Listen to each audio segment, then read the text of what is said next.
30 sekund do štartu, noch 30 Sekunden bis zum Start.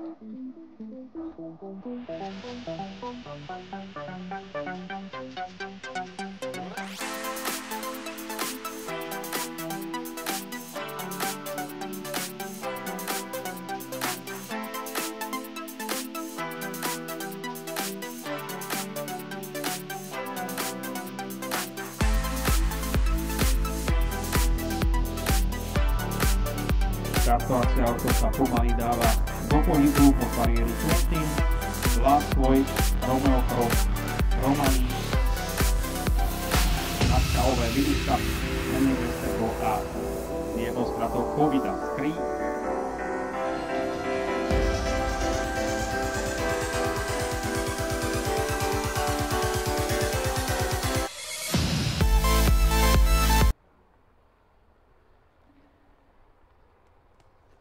Práve sa začína cena Horsford SRO na trati 1640 metrov s autoštartom o 25 000 korún pre štvoročné a starší kone s 8 aktérov. Opatrnejší úvod, trošku tam zaostáva Quentin, naopak dopredu ide Naska OV, zostane Sochor SRO s amatérkou Klárou Jelinkovou a pozíciu si lepší zvonka aj Hemlik Westerbos, Trotcenter Alep v súlke s amatérkou Alenou Tvrzovou. Na tretej pozícii potom Romeo Pro z farmy Levin s Robertom Plečacherom, zvonka sa tam však posúva na štvrtú priečku aj Covida Scree, zostane RS Aquatech s Jaroslavom Dobrovoľným. A prvú päťku nám uzatvára Virus Cup, zostaje Dobrucký s amatérkou Michailou Huškovou. Za ním potom Last Lloyd, zostaje Hukovice s Tomášom Klvaňom. Z vonkajšej strany trošku stráca Quentin z Ecurie ES s amatérkou Anou Saifovou. A v strede pola ešte Romali z farmy Levin s Monikou Galčíkovou na 5. pozícii, ktorú sme si nespomenuli. Takáto je situácia pri skúšobnom prebiehaní cez cieľ, v čele teda Naska OV. Tempo také rozumné, nevysoké. Na druhú priečku zbieha Romeo Pro, ale zvonka už ho atakuje v druhej stope idúci Hemlik Westerbo, takisto aj Covida Scree ide veľmi dobre a na 5. priečke sa drží v kontakte aj Romalie. Za touto päticou trošku zaostáva Virus Cup, no a problémy Quentana, ktorý zacválal a buď bude posledný, alebo ho postihne aj diskvalifikácia, zatiaľ nezacvála aj Last Lloyd, takže už iba 6 koní bojuje o triumf v týchto rozdihoch. Na konci protiľahlej scény podľa očakávania nastupuje Covida Scree s Jaroslavom Dobrovoľným, ktorá už má poldĺžky náskok na druhej pozícii, potom Naska OV, uvidíme, či ešte Hemlik Westerbo príde na tretej priečke, na štvrtú sa posunula Romali, Romeo Pro sa prepadol na 5. priečku a za ním ešte Virus Cup. Takáto je situácia 200 metrov pred cieľom, vzadu úplne už Quentin a takisto aj Last Lloyd. Takáto je situácia v cieľovej rovine, kde vedie Covida Scree. Covida Scree v týchto rozdihoch zvíťazí pred Naskou OV, ale snaží sa ešte Romali zvonka, aj Hemlik Westerbo. Nádherná koncovka, ale napokon zvíťazí jednoznačne Covida Scree pred Romali. Na 3. mieste Hemlik Westerbo, 4. Naska OV a na 5. pozícii Virus Cup.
V priestore cieľa sú už aktéri dnešných záverečných dostihov ceny Horse Sports SRO na trati 1640 metrov. Napokon celkom jednoznačne zvíťazila kurzová favoritka Covidaskry zo stajne RS Aquatech CZ. V súľke bol Jaroslav Dobrovoľný, prezident Českej klusáckej asociácie. Kobylu pripravuje v Střeliciach jeho syn David, ktorý už nechýba spolu s rodinkou pod podkovou pred cieľom, kde nás čaká dekorácia. Ostatní aktéri už odchádzajú do stajní a čakáme na Covidaskry, ktorá v lani štartovala 10-krát, 2-krát zvíťazila a tento rok pri 8. vystúpení dosiahla takisto už druhé víťazstvo sezóny.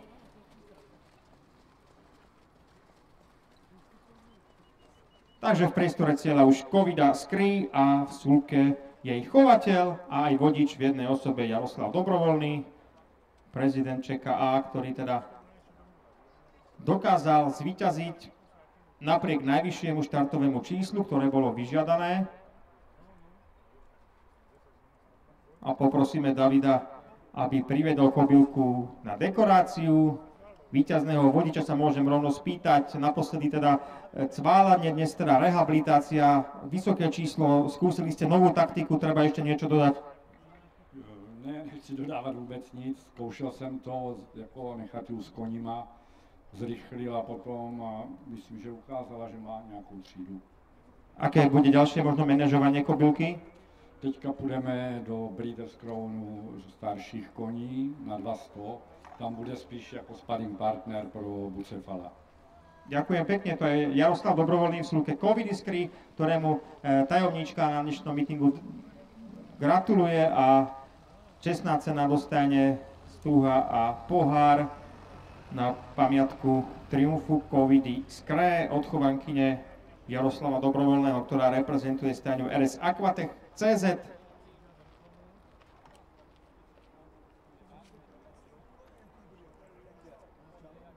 To je bodka za celým dnešným mítingom. Ešte si počkáme na oficiálne výsledky, no a váš potlesk patrí dvojici Covidaskry a Jaroslav Dobrovoľný.